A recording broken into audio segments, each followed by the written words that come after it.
ಸಖತ್ ಜಾಮೆಟ್ರಿ ದುನಿಯಾ ವಿಶೇಷ ಕಾರ್ಯಕ್ರಮಕ್ಕೆ ಮತ್ತೊಮ್ಮೆ ಸ್ವಾಗತ ವೀಕ್ಷಕರೇ. ಜಾಮೆಟ್ರಿ ಅಂದ ತಕ್ಷಣ ಮಕ್ಕಳು ತಲೆ ಕೆಡಿಸ್ಕೊಳ್ಳೋದಕ್ಕೆ ಪ್ರಾರಂಭ ಮಾಡ್ತಾರೆ. ಸಾಕಷ್ಟು ಇನ್ಸ್ಟ್ರೂಮೆಂಟ್ಸ್ ಇರುತ್ತೆ, ಅದು ಟೈಮ್ ಲಿಮಿಟ್ ಇರುತ್ತೆ. ಮುಖ್ಯವಾಗಿ ಇದೆಲ್ಲ ಯೂಸ್ ಆಗೋದು ಎಕ್ಸಾಮ್ ಟೈಮಲ್ಲಿ. ಅದರಲ್ಲೂ ಕೂಡ ಕರೆಕ್ಷನ್ಸ್ ತಪ್ಪಾಗೋಗುತ್ತೆ. ಒಂದೊಂದ್ಸಲ ಒಂದು ಅಳತೆ ಇನ್ನೊಂದ್ಸಲ ಅದೇ ಅಳತೆನ ಮತ್ತೊಂದ್ಸಲ ಕ್ಯಾಲ್ಕುಲೇಟ್ ಮಾಡಿದಾಗ ಸರಿಯಾಗಿ ಬರೋದಿಲ್ಲ. ಆದರೆ ಈಗ ಪ್ರವೀಣ್ ಅವರು ಮಾಡಿರುವಂತಹ ಇನ್ಸ್ಟ್ರೂಮೆಂಟ್ ಇಂದ ಯಾವುದೇ ತೊಂದರೆಗಳಾಗೋದಿಲ್ಲ. ಸೊ ಬನ್ನಿ ಇನ್ನಷ್ಟು ಮಾಹಿತಿಯನ್ನ ಪ್ರವೀಣ್ ಅವರಿಂದಾನೇ ಪಡೆಯೋಣ. ಸೊ ಪ್ರವೀಣ್, ಈಗ ನಾವು ಜನರಲಿ ಮಕ್ಕಳು ಯೂಸ್ ಮಾಡ್ತಾ ಇರುವಂತಹ ಜಾಮೆಟ್ರಿ ಸೆಟ್ಗೂ ಈಗ ನೀವು ಇನ್ವೆಂಟ್ ಮಾಡಿರುವಂತಹ ಸೆಟ್ಗೂ ಏನು ಡಿಫ್ರೆನ್ಸ್ ಇದೆ? ಸಿ ನೋಡಿ, ಈ ಒಂದು ಕಾಂಪಾಸ್ ನೋಡ್ತಾ ಇದ್ದೀರಾ. ಸೊ ಇದು ಬಂದ್ಬಿಟ್ಟು ಸುಮಾರು ಒಂದು ಜಾಮೆಟ್ರಿನ ಒಂದು ವರ್ಡ್ ಜಾಮೆಟ್ರಿನ ಯಾವಾಗ ಸ್ಟಾರ್ಟ್ ಆಯಿತು, ಸರ್ಕಲ್ ಡ್ರಾ ಮಾಡೋದು, ಸೆಟ್ ಸ್ಕ್ವೇರ್ಸ್ ಎಲ್ಲ ಯೂಸ್ ಮಾಡೋದು, ಕಾಂಪಾಸ್ ಯೂಸ್ ಮಾಡೋದು ಯಾವಾಗ ಸ್ಟಾರ್ಟ್ ಆಯಿತು, ಆವಾಗಿಂದ ಇವಾಗವರೆಗೂ ಏನು ಮಾಡಿಫಿಕೇಶನ್ ಆಗಿಲ್ಲ. ಮೀನ್ ನಮ್ಮ ಫಾದರ್ನ ಕೇಳಿದ್ರೆ ಇದನ್ನೇ ಯೂಸ್ ಮಾಡಿದ್ದಾರೆ. ಇವಾಗಿರೋ ಸ್ಟೂಡೆಂಟ್ಸ್ ಇದನ್ನೇ ಯೂಸ್ ಮಾಡಿದ್ದಾರೆ. ಎಲ್ಲ ಸ್ಟೇಷನರಿ ಪ್ರಾಡಕ್ಟ್ಸಲ್ಲೂ ಒಂದು ರೆವಲ್ಯೂಷನ್ ಕಂಡ್ರಿ, ಡಿಸೈನ್ಸ್ ಎಲ್ಲ ಚೇಂಜಸ್ ಇತ್ತು. ಬಟ್ ಈ ಕಾಂಪಾಸಲ್ಲಿ ಏನು ಇದುವರೆಗೂ ಆಗಿಲ್ಲ. ಬಟ್ ನೋಡಿ, ಇದನ್ನ ನೋಡೋಕೆ ನಾವು ಈ ವೆಪನ್ ಥರ ಇದೆ. ಇದ್ರಲ್ಲಿ ನಾವು ಏನು ಬೇಕಾದ್ರೂ ಸೇಫ್ಟಿಕ್ ಮಾಡ್ಕೊಬೋದು. ಸ್ಕೂಲಲ್ಲಿ ಏನಾನ ಸುಮ್ಮನೆ ಏನಾನ ಆಟ ಆಡೋಕೆ ಹೋಗ್ಬೇಕಾದ್ರೆ ಇದನ್ನು ಸ್ವಲ್ಪ ಏನಾರು ಮಾಡ್ಕೋಬೋದು ಮಕ್ಳು ಏನಾನ. ಸೊ ಪ್ರಾಬ್ಲಮ್ಸ್ ಎಲ್ಲ ಇದೆ. ಸೊ ಇದರಲ್ಲಿ ನೀವು ಸರ್ಕಲ್ ಡ್ರಾ ಮಾಡೋಕ್ಕೆ ನೆಟ್ ಲೂಸ್ ಆಗುತ್ತೆ. ಪ್ಲಸ್ ಪೆನ್ಸಿಲ್ ಕರೆಕ್ಟಾಗಿ ಕೊಯಿನ್ಸೈಡ್ ಆಗಲ್ಲ, ಕರೆಕ್ಟ್ ಪೆನ್ಸಿಲ್ ಕೊಯಿನ್ಸೈಡ್ ಆಗಲ್ಲ. ಪ್ಲಸ್ ಇದನ್ನು ನೆಟ್ ಲೂಸ್ ಆಗೋಗ್ಬಿಟ್ಟು ಮತ್ತೆ ಸ್ಲಿಪ್ ಆಗುತ್ತೆ. ಈ ಥರ ಪ್ರಾಬ್ಲಮ್ಸ್ ಎಲ್ಲ ಫೇಸ್ ಮಾಡ್ತಾನೆ ಇರ್ತೀವಿ. ಪ್ಲಸ್ ಇದು ಇನ್ನೊಂದು ಏನಂತ ಹೇಳಿದ್ರೆ, ಜಾಮೆಟ್ರಿ ಯೂಸ್ ಮಾಡ್ಬೇಕಾದ್ರೆ 4-5 ಇನ್ಸ್ಟ್ರೂಮೆಂಟ್ಸ್ನೆಲ್ಲ ಯೂಸ್ ಮಾಡ್ತೀವಿ.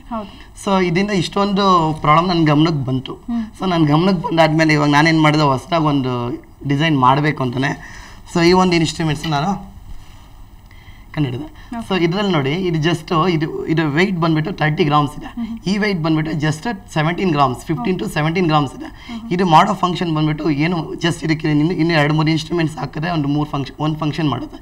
ಇದರಲ್ಲಿ ಏನೂ ಇಲ್ಲ, ಜಸ್ಟ್ ಒಂದೇ ಇನ್ಸ್ಟ್ರೂಮೆಂಟ್ಸಲ್ಲಿ ಎಂಟೈರ್ ಜಾಮೆಟ್ರಿ ಥಿಯರಮ್ಸ್ನ ನಾವು ಮುಗಿಸ್ಬೋದು. ಏನು ಬೇಕಾಗಿಲ್ಲ, ಒಂದು ಇನ್ಸ್ಟ್ರೂಮೆಂಟ್ಸ್ ಎಲ್ಲ ಮುಗಿಸ್ಬೋದು. ಏನೆಲ್ಲ ಇದೆ ಇದರಲ್ಲಿ? ಇದರಲ್ಲಿ ನಾವು ಕಾಂಪಾಸ್ ಆಗಿ ಯೂಸ್ ಮಾಡ್ಕೊಬೋದು. ನೋಡಿ, ಇಲ್ಲೊಂದು ಹೋಲ್ಡರ್ ಇದೆ, ಒಂದು ಪೆನ್ಸಿಲ್ ಲೆಡ್ ಫಿಕ್ಸ್ ಆಗಿರುತ್ತೆ, ಜಸ್ಟ್ ಸ್ಲೈಡ್ ಆಗ್ತಾ ಇರುತ್ತೆ. ಮೆಜರ್ಮೆಂಟ್ಸ್ ಇಲ್ಲ ಫಿಕ್ಸ್ ಆಗಿರುತ್ತೆ. ಸೊ ನೀವು ಜಸ್ಟ್ ಸ್ಲೈಡ್ ಮಾಡಿಕೊಂಡು ಎಷ್ಟು ಸೆಂಟಿಮೀಟರ್ ಸರ್ಕಲ್ ಬೇಕು ಆ ಸೆಂಟಿಮೀಟರ್ ಡ್ರಾ ಮಾಡ್ಬೋದು. ಸೊ ಇಟ್ ಕಮ್ ಡಿವೈಡಾಗಿ ನಾವು ಡಿವೈಸ್ ಮಾಡ್ಕೊಬೋದು ಇದರಲ್ಲಿ. ಪ್ಲಸ್ ಪ್ರೊಟ್ರಾಕ್ಟಿವ್ನ ಯೂಸ್ ಮಾಡ್ಕೊಬೋದು. ಆಮೇಲೆ set squares parallel line use ಮಾಡೋಕ್ಕೆ ಇದನ್ನೇ ಯೂಸ್ ಮಾಡ್ಕೊಬೋದು. ಆಮೇಲೆ ಆರ್ಕ್ ಕಟಿಂಗ್ ಮಾಡೋಕ್ಕೆ ತುಂಬ ಈಸಿ ಆಗುತ್ತೆ. ನಾವೊಂದು ಸಮ್ ಮಾಡಬೇಕು ಅಂದರೆ ಆರ್ಕ್ ಕಟಿಂಗ್ ತುಂಬಾ ಇಂಪಾರ್ಟೆಂಟು. 5 ಸೆಂಟಿಮೀಟರ್ 5.6 ಎಕ್ಸಾಕ್ಟ್ ತೊಗೊಳಕ್ ಆಗೋದಿಲ್ಲ. 5.6 ನಾರ್ಮಲಿ ಮಕ್ಕಳಿಗೆ ಯಾವಾಗ ಮಾರ್ಕ್ಸ್ ಕಮ್ಮಿ ಆಗುತ್ತೆ ಅಂದ್ರೆ ಇದೇ ಪ್ರಾಬ್ಲಮ್ ಅಲ್ಲಿ. ಅದರಲ್ಲೇ ಸೊ ಇವಾಗ ನಾವು ಇದರಲ್ಲಿ ಎಕ್ಸಾಕ್ಟ್ 5.6 5.7 4.8 ಈ ತರ ಎಕ್ಸಾಕ್ಟ್ ಮೆಜರ್ಮೆಂಟ್ ನಾವು ಇಲ್ಲಿ ಫಿಕ್ಸ್ ಮಾಡಿ ಸ್ಲೈಡ್ ಆಗ್ತಾ ಇರುತ್ತೆ. ಫಿಕ್ಸ್ ಮಾಡ್ಕೊಂಡು ನೀವು ಆರ್ಕ್ ಕಟ್ ಮಾಡ್ಬೋದು. ಆಮೇಲೆ ಆರ್ಕ್ ಕಟಿಂಗ್ ಬಂದ್ಬಿಟ್ಟು ನಿಮ್ಗೆ ಒಂದು ಆರ್ಕ್ ಕಟ್ ಮಾಡೋಕೆ ಮಿನಿಮಮ್ 30 ಸೆಕೆಂಡ್ಸ್ ಬೇಕಾಗುತ್ತೆ. ಇದರಲ್ಲಿ ಜಸ್ಟ್ 2 ಸೆಕೆಂಡ್ಸ್ 3 ಸೆಕೆಂಡ್ಸ್ ಜಸ್ಟ್ ಈ ತರ ಸ್ಲೈಡ್ ಮಾಡ್ಕೊಂಡು ಮಾಡ್ಬೋದು. ಪ್ಲಸ್ ಸರ್ಕಲ್ ಡ್ರಾ ಮಾಡೋಕೆ ಅಷ್ಟೇ, ಇವಾಗ ಇರೋ ಕಾಂಪಾಸಲ್ಲಿ ಒಂದು circle measure 5 centimetre 6 centimetre circle draw ಮಾಡಬೇಕು ಅಂತ ಹೇಳಿದ್ರೆ ಮಿನಿಮಮ್ 30 to 40 ಸೆಕೆಂಡ್ಸ್ ಬೇಕಾಗುತ್ತೆ. ಇದರಲ್ಲಿ 3 to 4 ಸೆಕೆಂಡ್ಸ್ ಸಾಕು. ಹೇಗೆ ಅಂತ ಹೇಳಿದ್ರೆ ಜಸ್ಟ್ ನೀವು ಫಿಕ್ಸ್ ಮಾಡ್ಕೊಂಡು ಡ್ರಾ ಮಾಡ್ಕೊಳ್ಳೋದು ಅಷ್ಟೇ. ನೀವು ಎಲ್ಲಿ ಹೋಲ್ಡ್ ಮಾಡ್ಕೊಂಡಿರ್ತೀವಿ ಜಸ್ಟ್ ಅಲ್ಲೇ ಮಾಡ್ಕೋಬೋದು. ಜಸ್ಟ್ ನೋಡೋಕೆ ಒಂದು ಸಿಂಪಲ್ ಡಿವೈಸ್, ಇದು ಸಿಂಪಲ್ ಕಾನ್ಸೆಪ್ಟ್, ವೆಯ್ಟ್ಲೆಸ್. ಸೊ ಈ ಥರ ಇದೆ.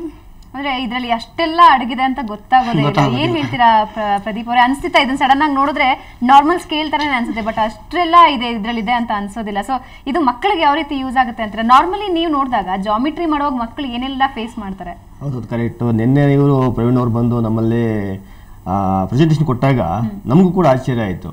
ಇಷ್ಟು ಸರಳವಾಗಿರತಕ್ಕಂಥದ್ದು ನಾವು ಯಾಕೆ ಯೂಸ್ ಮಾಡಬಾರ್ದು ಅನ್ನೋದು ಭಾವನೆ ಆಮೇಲೆ ಬಂತು. ಈಗ ನಮ್ಮಲ್ಲಿ ಟೀಚರ್ಸು ಮ್ಯಾಥ್ಸ್ ಕಿಟ್ ಒಂದು ಬರುತ್ತೆ, ಕಿಟ್ ತೊಗೊಂಡು ಹೋಗ್ಬೇಕು, ಬೋರ್ಡ್ ಹತ್ರ ಇಟ್ಕೋಬೇಕು, ಎಲ್ಲ ಇನ್ಸ್ಟ್ರೂಮೆಂಟ್ಸ್ ತಗೊಂಡು ಸಮ್ ಮಾಡಬೇಕಾಗತ್ತೆ. ಇದು ಸುಮಾರು ಟೈಮ್ ತಗೊಳುತ್ತೆ.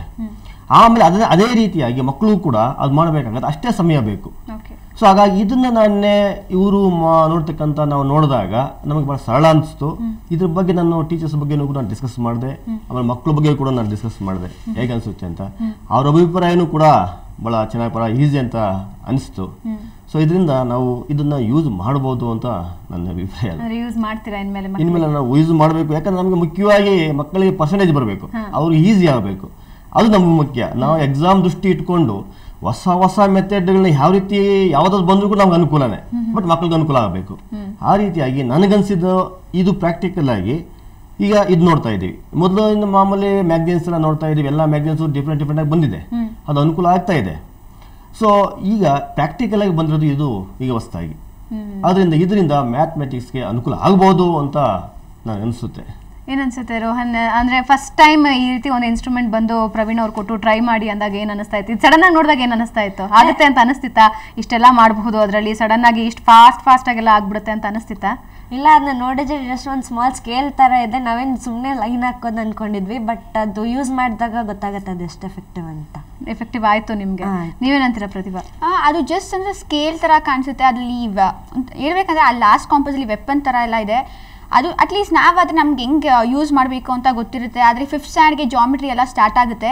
ಆದರೆ ಆ ಚಿಕ್ಕ ಮಕ್ಕಳಿಗೆ ಹೆಂಗೆ ಯೂಸ್ ಮಾಡಬೇಕು ಏನಂತ ಏನೋ ಗೊತ್ತಿರಲ್ಲ. ಅವರು ಅದನ್ನ ಯೂಸ್ ಮಾಡಿ ಫುಲ್ ಆ ವೆಪನ್ ಥರ ಇರುತ್ತೆ, ಅದು ಫುಲ್ ಕೆಳಗೆ ಚುಚ್ಕೊಂಡು ಸೆಪ್ಟಿಕ್ ಆಗಿ ತುಂಬ ಇದಾಗುತ್ತೆ. ಅಟ್ಲೀಸ್ಟ್ ನಮ್ಗೆ ಗೊತ್ತಿರುತ್ತೆ ಹೆಂಗೆ ಯೂಸ್ ಮಾಡಬೇಕು ಅಂತ. ಅದು ನಾವು ಒಂದೊಂದು ಸರಿ ಅರಿಬರಿಯಲ್ಲಿ ಎಲ್ಲ ನಾವು ಮಾಡ್ಕೊತೀರಿ. ಆದರೆ ಇದರಲ್ಲಿ ಆ ಥರ ಏನೂ ಇಲ್ಲ. ಆ ಥರ ನಾವೇನು ಇದು ಪೆನ್ಸಿಲ್ ಹಾಕಬೇಕು ಮಾಡಬೇಕು ಅಂತ ಏನೂ ಇರಲ್ಲ, ಎಲ್ಲ ಅದರಲ್ಲೇ ಇರುತ್ತೆ. ಇನ್ನು ಅದಕ್ಕಿಂತ ನಾವು ಇದು ತುಂಬ ಈಸಿ ಇರುತ್ತೆ ಮಾಡೋಕ್ಕೆ, ಏನು ಪ್ರಾಬ್ಲಮ್ ಆಗೋದೇ ಇಲ್ಲ. ಅಂದಮೇಲೆ ಇನ್ಮೇಲೆ ಫುಲ್ ಮಾರ್ಕ್ಸ್ ಹಾಗಾದರೆ? ಶ್ಯೂರ್. ಓಕೆ ಪ್ರವೀಣ್, ನಿಮಗೆ ಫೀಡ್ಬ್ಯಾಕ್ ಅಂದರೆ ಇವಾಗಲೇ ನಾವು ಫೀಡ್ಬ್ಯಾಕ್ ಹೇಗಿದೆ ಅಂತ ನೋಡ್ತಿದ್ದೀವಿ. ಸೊ ನೀವು ಈಗಾಗಲೇ 5 ಲಕ್ಷ ಜನರಿಗೆ ಇದನ್ನ ಟ್ರೈ ಮಾಡೋದಕ್ಕೆ ಕೊಟ್ಟಿದ್ದೀರಾ. ಸೊ ಅವರಿಂದ ಯಾವ ರೀತಿ ಫೀಡ್ಬ್ಯಾಕ್ ಸಿಗ್ತಾ ಇದೆ? ಆಲ್ರೆಡಿ ಒಂದು 400 ಸ್ಕೂಲ್ಸಿಗೆ ನಾವು ಫೀಡ್ಬ್ಯಾಕ್ ತೊಗೊಂಡಿದ್ದೀವಿ ಬ್ಯಾಂಗ್ಳೂರಲ್ಲಿ. ಸೊ ಔಟ್ ಆಫ್ ಇದರಲ್ಲೆಲ್ಲ ಕರ್ನಾಟಕದಲ್ಲೆಲ್ಲ ಕೊಟ್ಬಿಟ್ಟು ಫೀಡ್ಬ್ಯಾಕ್ಸ್ ತೊಗೊಂಡಿದ್ದೀವಿ. ಸೊ ಇದರಲ್ಲಿ ಎಲ್ಲರೂ ಒಳ್ಳೆ ಅಭಿಪ್ರಾಯ ಕೊಟ್ಟಿದ್ದಾರೆ. ಇದು ಚೆನ್ನಾಗಿರುತ್ತೆ, ಫ್ಯೂಚರ್ ಚೆನ್ನಾಗಿ ಮಾಡ್ಬೋದು, ಇದರಲ್ಲಿ ಯೂಸ್ ಆಗುತ್ತೆ ಅಂತ ಹೇಳ್ಬಿಟ್ಟು, ಮಕ್ಕಳಿಗೆ ಅನುಕೂಲ ಆಗುತ್ತೆ ಅಂತ ಹೇಳ್ಬಿಟ್ಟು ಎಲ್ಲರೂ ಫೀಡ್ಬ್ಯಾಕ್ ಕೊಟ್ಟಿದ್ದಾರೆ. ಸೊ ನಿಮ್ಗೆ ಯಾರು ಹೆಲ್ಪ್ ಮಾಡಿದ್ರು? ಅಂದರೆ ಇವಾಗ ನೀವು 9ನೇ ಕ್ಲಾಸಿಂದಾನೇ ಇದನ್ನ ಪ್ರಾರಂಭ ಮಾಡಿದ್ದೀರಿ ಇದನ್ನ ಕಂಡು ಹಿಡಿಯೋದಕ್ಕೆ. ಸೊ ಹೆಲ್ಪ್ ಯಾವ ರೀತಿ ಸಿಗ್ತದೆ? ನನಗೆ ಬೇಸ್ ಅಂತ ಹೇಳಿದ್ರೆ ನಮಗೆ ಒಬ್ರು ಸೋಷಿಯಲ್ ಟೀಚರ್, ನಮಗೆ ಸಾಂಶುಂಡ ರೆಡ್ಡಿ ಸರ್ ಅಂತ ಹೇಳ್ಬಿಟ್ಟು ಒಬ್ರು ಸರ್ ಇದ್ದಾರೆ. ಸೊ ಅವ್ರು ನನಗೆ ಈ ಥರ ಹೊಸ ಹೊಸ ಪ್ರಾಜೆಕ್ಟ್ ಬಗ್ಗೆ ನನಗೆಲ್ಲನೂ ಸ್ಕೂಲ್ ಲೆವೆಲಲ್ಲಿ ನಾವೆಲ್ಲ ಎಕ್ಸಿಬಿಷನ್ಸ್ ಅಲ್ಲೆಲ್ಲ ಮಾಡ್ತಾ ಇದ್ವಿ. ಸೊ ಆವಾಗ ನಾನು ಇದನ್ನ ಕೆಲವೊಂದು ಟೈಮಲ್ಲಿ ಥಿಂಕ್ ಮಾಡ್ತಿದ್ದೆ ಇಂಥ ಪ್ರಾಜೆಕ್ಟ್. ಸೊ ಬೈ ವರ್ಕ್ ಅಂತ ಹೇಳಿದ್ರೆ ನಮಗೆ ಸಾಂಶುಂಡ ರೆಡ್ಡಿ ಸರ್ ಅಂತ ನಾನು ಹೇಳ್ಬೋದು. ಅವರೇ ಎಲ್ಲ ರೀತಿ ಹೆಲ್ಪ್ ನಮಗೆಲ್ಲ ಸ್ಟಾರ್ಟಿಂಗಲ್ಲಿ ಅವರು SLCಯಲ್ಲಿ ಇರ್ಬೇಕಾದ್ರೆ 8th 9th ಎಲ್ಲ ಇರಬೇಕು, ನಮಗೆ ಪ್ರಾಜೆಕ್ಟ್ ನಮ್ಮ ಕೈಲಿ ಪ್ರಾಜೆಕ್ಟ್ ಮಾಡಿಸಿದ್ರೆ ಅವ್ರು ತುಂಬ ಎನ್ಕರೇಜ್ ಮಾಡೋದು ನಮಗೆ. ಸೊ ಈ ಮಟ್ಟಕ್ಕೆಲ್ಲ ಬರ್ಲಿಕ್ಕೆ ಕಾರಣ ಅವರು ಒಂದು ಅಂದ್ರೆ ಮಾರ್ಕೆಟಲ್ಲಿ ಯಾವಾಗ ಸಿಗುತ್ತೆ ಅಂದ್ರೆ ಇವಾಗಲೇ ಮಕ್ಕಳು ನೋಡ್ತಿದ್ದಾರೆ ಅಂದ್ರೆ ಯಾವಾಗ ಬರುತ್ತಪ್ಪ ಮಾರ್ಕೆಟ್ಗೆ, ಯಾವಾಗ ನಮಗೆ ಸಿಗುತ್ತಪ್ಪ ಅಂತ ಅನ್ಕೋತಿದ್ದಾರೆ. ಸೊ ಯಾವಾಗ ಸಿಗಬಹುದು? ಸೊ ಇದು ಆಲ್ರೆಡಿ ಇದು ನನಗೆ ಕೆಲವೊಂದು ಕಂಪ್ನೀಸ್ ಎಲ್ಲ ಬಂದ್ಬಿಟ್ಟು ಪೇಟೆಂಟ್ ಆದಮೇಲೆ ತುಂಬಾ ಕೇಳಿದ್ರು ಈ ಥರ ನಮಗೆ ಬೇಕು ಮಾಡಬೇಕು ಅಂತೇಳಿ. ಸೊ ನನ್ನ ಅನಿಸಿಕೆ ಏನು ಅಂತ ಹೇಳಿದ್ರೆ ಇದನ್ನು ಕಮರ್ಷಿಯಲಾಗಿ ತುಂಬಾ ಕಮರ್ಷಿಯಲಾಗಿ ಮಾಡ್ಕೊಂಡ್ಬಿಡ್ತಾರೆ ಕೆಲವೊಂದು ಕಂಪ್ನೀಸ್ಗೆಲ್ಲ ನಾವು ಕೊಟ್ಟು. ಸೊ ಹಾಗಾಗಿ ನಾವೇ ಒಂದು ಸ್ವಲ್ಪ ಮ್ಯಾನುಫ್ಯಾಕ್ಚರಿಂಗ್ ಸ್ಟಾರ್ಟ್ ಮಾಡಿಬಿಟ್ಟು, ನನ್ನ ಉದ್ದೇಶ ವಿಷನ್ಸ್ ಏನಿದೆ ಅಂತ ಹೇಳಿದ್ರೆ, ನನ್ನಂಥ ಇನ್ವೆಂಟರ್ಸ್ ತುಂಬ ಜನ ಇದ್ದಾರೆ ಹಳ್ಳಿ ಕಡೆ ತಾಲೂಕು ಲೆವೆಲೆಲ್ಲ ಇದ್ದಾರೆ, ಅವರಿಗೆ ನಾನು ಹೆಲ್ಪ್ ಮಾಡಬೇಕು ಅನ್ನೋದು ನಮ್ಮ ಒಂದು ಉದ್ದೇಶ. ಸೊ ನಾವೇನೇ ಇನ್ವೆಂಟ್ ಮಾಡಿದ್ರು ನಾವು ಒಂದು ಮ್ಯಾನುಫ್ಯಾಕ್ಚರ್ ಮಾಡಿಬಿಟ್ಟು, ಸೊ ಅದ್ರಲ್ಲಿ ಬರೋಂಥ ಒಂದು ಆದಾಯದಲ್ಲಿ ನಾವು ಮಕ್ಕಳಿಗೆ ಸ್ಟೂಡೆಂಟ್ಸಿಗೆ ನಾನು ಒಂದು ಕ್ರಿಯೇಷನ್ಗೆ ನಾನು ಕೊಡಬೇಕು, ಇನ್ವೆನ್ಷನ್ ಮಾಡೋರಿಗೆ ನಾವು ಹೆಲ್ಪ್ ಮಾಡಬೇಕು ಅಂತ ಹೇಳ್ಬಿಟ್ಟು ಒಂದು ಸೊಸೈಟಿಗೆ ನಾವು ಹೆಲ್ಪ್ ಮಾಡ್ತಾ ಇದೀವಿ. ಆಲ್ರೆಡಿ ಈ ಒಂದು ಬರೋವಂಥ ಒಂದು ಹಣದಲ್ಲಿ ನಾವು ಅದನ್ನು ನಾವು ಸ್ಟಾರ್ಟ್ ಮಾಡಿದ್ದೀವಿ. ಓಕೆ, ಅಂದ್ರೆ ಇವಾಗ ಇನ್ವೆನ್ಷನ್ ಮಾಡೋರ್ಗೇನು ಅವ್ರ ಹಾದಿ ಏನು ಸುಲಭ ಇರೋದಿಲ್ಲ. ಹೌದು, ನೋಡಿ ಒಂದು ಪೇಟೆಂಟ್ ತೊಗೊಬೇಕು, ಒಂದು ಇನ್ವೆನ್ಷನ್ ಮಾಡಿಬಿಟ್ಟು ಮಾಡೋ ಎಷ್ಟೋ ಸಾಕಷ್ಟು ಕಷ್ಟಗಳಿರುತ್ತೆ. ಕೆಲವೊಬ್ರು ಅದನ್ನ ಅಕ್ಸೆಪ್ಟ್ ಮಾಡ್ತಾರೆ, ಮಾಡೋದಿಲ್ಲ, ಅಂಥವ್ರಿಗೆಲ್ಲ ಒಂದು ಬೇಸ್ ಸಿಗೋದಿಲ್ಲ. ಅಲ್ಲ, ಅಂತಹ ಕಹಿ ಅನುಭವ ಏನಾದರೂ ಆಗಿದೆಯಾ? ಆಗಿದೆ ನನಗೆ ಕಹಿ ಅನುಭವಗಳು ತುಂಬಾ ಆಗಿದೆ, ಅದನ್ನೆಲ್ಲನೂ ಫೇಸ್ ಮಾಡಿದ್ದೀವಿ. ಸೊ ಆ ಥರ ಪ್ರಾಬ್ಲಮ್ಸ್ ಎಲ್ಲ ಆದಾಗ ಅದಕ್ಕೆ ಆದಂಥ ಒಂದು ಸೊಸೈಟಿ, ಇವಾಗ ಗೌರ್ಮೆಂಟ್ ಆರ್ಗನೈಸೇಷನ್ಸ್ ಎಲ್ಲ ಏನು ಮಾಡ್ತಾರೆ, ಫಸ್ಟ್ ಟೈಮು ಏನೋ ಒಂದು ಇನ್ವೆಂಟ್ ಮಾಡಿದಾಗ ಫಸ್ಟ್ ನೀವು ಡಿಗ್ರಿ ತೊಗೊಳ್ಳಿ, ಆಮೇಲೆ ಅದ್ರ ಮೇಲೆ PhDಗೆ ನೀವು ಇದನ್ನು ಅಪ್ಲೈ ಮಾಡ್ಕೊಳ್ಳಿ ಅಂತೆಲ್ಲ ಕೇಳ್ತಾರೆ. ಸೊ ಇನ್ವೆನ್ಷನ್ಸ್ ಎಲ್ಲ ಅಲ್ಲೇ ಲ್ಯಾಪ್ಸ್ ಆಗೋಗ್ಬಿಡುತ್ತೆ. ಸೊ ನಮ್ಮ ಉದ್ದೇಶ ಏನು ಅಂತ ಹೇಳಿದ್ರೆ, ಎನಿ ಇನ್ವೆನ್ಷನ್ಸ್, ಹೊಸ ಇನ್ವೆನ್ಷನ್ಸ್ಗೆ ನಾವು ಪ್ರಾಮುಖ್ಯತೆ ಕೊಡಬೇಕು ಅಂತ ಹೇಳ್ಬಿಟ್ಟು ಈ ಒಂದು ಕಾಂಪಸ್ ಬೇರೆ ಕಂಪ್ನಿಗಳಿಗೆ ಕೊಡದಲ್ಲೇ ನಾವೇನೇ ಒಂದು ಕ್ರಿಯೇಷನ್ ಮಾಡಿಬಿಟ್ಟು ಕೊಡಬೇಕು ಅನ್ನೋ ಒಂದು ಉದ್ದೇಶ. ಅಂದ್ರೆ ಯಾವ ರೀತಿ ಐಡಿಯಾಸ್ ಇದೆ ಅಂದ್ರೆ, ಇವಾಗಲೇ ಮಕ್ಕಳು ಇವರಂತೂ ಯೂಸ್ ಪಡ್ಕೊಂಡಿದ್ದಾರೆ, 5 ಲಕ್ಷ ಜನಕ್ಕೆ ನೀವು ಈಗಾಗಲೇ ಕೊಟ್ಟಿದ್ದೀರಾ, ಬಟ್ ಇನ್ನೂ ಸ್ಟೂಡೆಂಟ್ಸ್ ಕಾಯ್ತಾ ಇರ್ತಾರೆ. ಸೊ ಯಾವಾಗ ಬರ್ಬೋದು ಪ್ರಾಬಬ್ಲಿ ಇದು? ಸೊ ಪ್ರಾಬಬ್ಲಿ ನಮಗೆ ಇನ್ನೊಂದು 15-20 1 ಮಂತ್ ಒಳಗಡೆ, ನಾವು 15-20 ಡೇಸ್ ಒಳಗಡೆ ನಾವು ಇದನ್ನ ಲಾಂಚ್ ಮಾಡುವಂಥ ವ್ಯವಸ್ಥೆ ನಾವು ಮಾಡ್ಕೊಂಡಿದ್ದೀವಿ. ಓಕೆ, ಸೊ ಈ ಇನ್ವೆನ್ಷನ್ ಮಾಡೋ ಸಂದರ್ಭದಲ್ಲಿ ನಿಮ್ಮ ಮನೆಯವ್ರು ಏನು ಹೇಳ್ತಾ ಇದ್ದಾರೆ? ಯಾಕಂದ್ರೆ ಮನೆಯವ್ರ ಸಪೋರ್ಟೇ ತುಂಬಾ ಮುಖ್ಯ. ಈ ರೀತಿ ಇನ್ವೆನ್ಷನ್ಸ್ ಮಕ್ಕಳು ತುಂಬಾ ಜನ ಇನ್ವೆನ್ಷನ್ ಮಾಡುವಾಗ ಏನು ಅನ್ಕೊಂಡ್ಬಿಡ್ತಾರೆ, ಮಗು ಓದಿನ ಕಡೆ ಕಾನ್ಸಂಟ್ರೇಟ್ ಮಾಡದೆ ಬೇರೆ ಎಲ್ಲ ತಲೆಗೆ ಹಾಕೊಳ್ತಾ ಇದೆ ಅಂತ. ಸೊ ನಿಮ್ಮ ಮನೆಯವ್ರು ಯಾವ ರೀತಿ ಸಪೋರ್ಟ್ ಇತ್ತು ನಿಮಗೆ? ನಮಗೆ ಮಮ್ಮಿ ಡ್ಯಾಡಿ ತುಂಬಾನೇ ಸಪೋರ್ಟ್ ಮಾಡಿದ್ರು. ನಾನು ಲಾಸ್ಟ್ 4 years ಬ್ಯಾಕ್ ನಮ್ಮ ಡ್ಯಾಡಿನ ನಾನು ಲಾಸ್ ಮಾಡ್ಕೊಂಡೆ. ಸೊ ಅವಾಗ ನಮ್ಮ ಡ್ಯಾಡಿ ತುಂಬಾನೇ ನನಗೆ ಸಪೋರ್ಟ್ ಮಾಡಿದ್ದಾರೆ ಪೇಟೆಂಟ್ ಮಾಡಿಸ್ಲಿಕ್ಕೆ. ಸೊ ಅದಕ್ಕೆ ಹಣ ಖರ್ಚಾಗಕ್ಕೆ, ಸೊ ಅದಕ್ಕೆ ಎಲ್ಲದಕ್ಕೂ ನನಗೆ ತುಂಬಾ ಹೆಲ್ಪ್ ಮಾಡಿದ್ದಾರೆ. ಸೊ ಪೇರೆಂಟ್ಸ್ ಈ ಟೈಮಲ್ಲಿ ನಾನು ನೆನೆಸ್ಕೊಳ್ತೀನಿ. ಓಕೆ, ಸೊ ಪ್ರದೀಪ್ ಅವರೇ ಏನು ಹೇಳ್ತೀರಾ ಇವರ ಇನ್ವೆನ್ಷನ್ ಬಗ್ಗೆ? ಇನ್ನು ಪ್ರವೀಣ್ ಬಗ್ಗೆ ಹೇಳ್ಬೇಕಂದ್ರೆ ಸಾಕಷ್ಟು ಇನ್ವೆನ್ಷನ್ಸ್ ಮಾಡ್ತಿದ್ದಾರೆ. ಇವಾಗಿನ ಯುವ ಪ್ರತಿಭೆಗಳಿಗೆ ಎಲ್ಲೋ ಒಂದ್ ಕಡೆ ಜಾಗ ಸಿಗ್ತಾ ಇಲ್ಲ, ಅಂದ್ರೆ ಅವರು ಎಕ್ಸ್ಪೋಜರ್ ಸಿಗ್ತಾ ಇಲ್ಲ ಅಂತ ಅನಿಸ್ತಾ ಇದೆ. ನೀವೇನಂತೀರಾ ಅದ್ರ ಬಗ್ಗೆ? ಇಲ್ಲ, ಈ ರೀತಿಯಾಗಿ ನಮಗೆ ಮಕ್ಕಳಿಗೆ ಅನ್ನೋದು ಅನುಕೂಲ ಆಗಿರ್ತಕ್ಕಂಥ ಇಂಥ ಒಂದು ಪ್ರಾಜೆಕ್ಟ್ ಮಾಡೋದ್ರಿಂದ, ಮಕ್ಕಳಿಗೆ ಅನುಕೂಲ ಆಗೋದ್ರಿಂದ ಇಂಥವು ನಾವು ಕೂಡ ಎನ್ಕರೇಜ್ ಮಾಡಬೇಕು. ಯಾಕಂದ್ರೆ ನಮಗೆ ಮುಖ್ಯ ಉದ್ದೇಶ ಏನು, ಮಕ್ಕಳಿಗೆ ಎಕ್ಸಾಮ್ ಬಗ್ಗೆ ಒಳ್ಳೆ ಮಾರ್ಕ್ಸ್ ಬರಬೇಕು, ಅವ್ರಿಗೆ ಬರ್ಡನ್ ಆಗಬಾರ್ದು, ಬರ್ಡನ್ ಆಗದಂಗೆ ಎಕ್ಸಾಮನ್ನು ಎದುರಿಸಬೇಕು, ಆ ಪರ್ಸೆಂಟೇಜ್ ಬರಬೇಕು.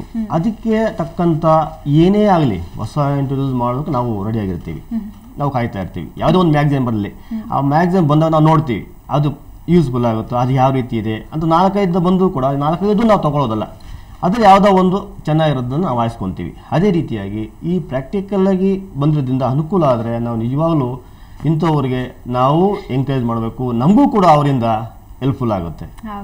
ಇದು ಇಷ್ಟಕ್ಕಿಂತ ಇನ್ನೂ ಪಾಪ ಸರ್ಕಾರಿ ಶಾಲೆಗಳಲ್ಲಿ ಕೂಡ ಎಷ್ಟೋ ಮಕ್ಕಳಿಗೆ ಇದರಿಂದ ಅನುಕೂಲ ಆಗ್ಬೋದು ಅಂತ ನನಗೆ ಅನಿಸುತ್ತೆ. ಓಕೆ, ಇದ್ರ ಬಗ್ಗೆ ನಿಮ್ಮ ಜೊತೆ ಇನ್ನಷ್ಟು ಮಾತಾಡ್ತೀನಿ. ಸೊ ವೀಕ್ಷಕರೇ, ಈ ಯುವ ವಿಜ್ಞಾನಿ ಮಾಡಿರೋ ಇದು ಒಂದೇ ಒಂದು ಸಾಧನೆ ಅಲ್ಲ, ಇವರ ಸಾಕಷ್ಟು ಸಾಧನೆಗಳಿವೆ. ಅವೆಲ್ಲ ಏನು ಅಂತ ತಿಳ್ಕೊಳ್ಳೋಣ ಒಂದು ಚಿಕ್ಕ ಬ್ರೇಕ್ನ ನಂತರ.